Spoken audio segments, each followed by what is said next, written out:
안녕하세요. 성모진환과 대표원장 박진영입니다. 다른 병원에서 백내장 수술을 받은 분들이 저희 병원에 오셔서 나 백내장 수술이 좀 잘못된 것 같은데 좀 봐주세요 라고 물어보시는 경우가 종종 있어요. 그래서 실제로 백내장 수술이 잘못될 수도 있는지 그거에 대해서 제가 오늘 설명을 드리고자 합니다. 자, 일단 백내장 수술이 잘못되는 경우는 크게 4가지로 생각을 해볼 수가 있어요. 첫 번째로는 수정체를 감싸고 있는 투명한 주머니, 즉 수정체 낭이 수술 중에 파열이 된 경우에, 이 수정체 낭이 파열이 되면 그림에서 보시는 것처럼 우리 안구의 내부를 채우고 있는 충전물, 유리체가 이 투명한 콧물처럼 끈적끈적한 양상인데, 이 파열된 수정체 낭을 통해서 앞으로 비집고 나오게 됩니다. 그래서 이 유리체를 절제술을 통해서 깔끔하게 정리를 해줘야지만 이 백내장 수술이 완벽하게 끝났다고 할 수가 있어요. 그런데 백내장 수술 중에 이 수정체 낭, 즉 후낭이 파열된 경우에 깔끔하게 정리를 하지 못한 경우에는 당연히 수술하고 나서 시력이 떨어지고 안 나오게 됩니다. 그리고 인공수정체의 위치가 불안정해질 수가 있고요. 그리고 튀어나온 유리체를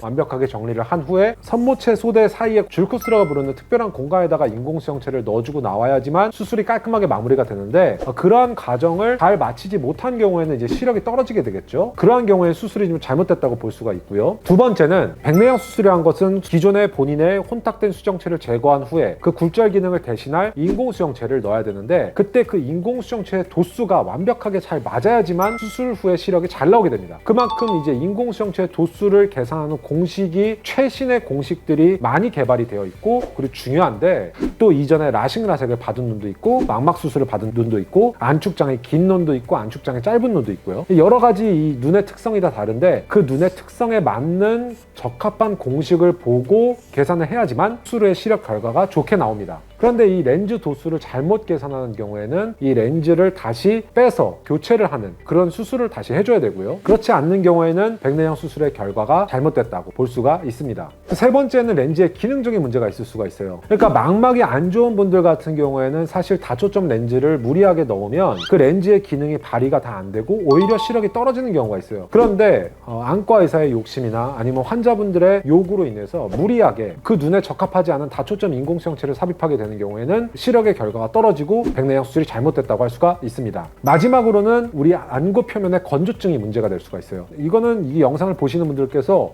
아니 의외로 저게 문제가 된다고 라고 생각할 수가 있는데, 수술 후의 안구 건조증이 이 시력적인 결과에 많은 영향을 미칩니다. 왜냐하면 백내장 수술도 결국 각막에 절개창을 내고 하는 수술이기 때문에, 그리고 연세가 많은 분들이 받는 수술이기 때문에 수술 후의 안구 건조증이 굉장히 흔해요. 수술 후의 안구 건조증은 그 건조증을 따로 약이나 아니면 IPL 레이저, 콜라겐 플러그, 오메가벤 수액 등으로 치료를 따로 적극적으로 해줘야 되는데, 아니면 결막 이완이 있는 분들 같은 경우에는 결막 이완에 대한 성형술도 추가로 시행을 해줘야 되고요. 이런 안구 건조증을 환자의 눈에 맞춰서 적합하게 치료를 하지 않는 경우에 눈물층이 그만큼 불안정해지고 시력이 뿌옇고 침침해 보이기 때문에 환자분이 백내장 수술이 잘못됐다고 느낄 수가 있습니다. 실제로 이런 경우는 백내장 수술 자체가 잘못된 것은 아니고 환자분의 눈 컨디션을 건조증에 맞게끔 치료를 해주면 좀 호전을 시킬 수가 있는 것이죠. 본인의 백내장 수술 관련해서 궁금하신 분들은 언제든지 강남역에 위치한 저희 성모진환과에 방문하셔서 숙련된 의료진에게 검사와 진료를 받으시길 권해드립니다. 그리고 저희 성모진환과의 유튜브 채널 진안과를 꼭 구독, 좋아요, 알림 설정하셔서 이외 다양한 안과 정보를 보시고요. 지금까지 성모진환과 대표원장 박진영이었습니다.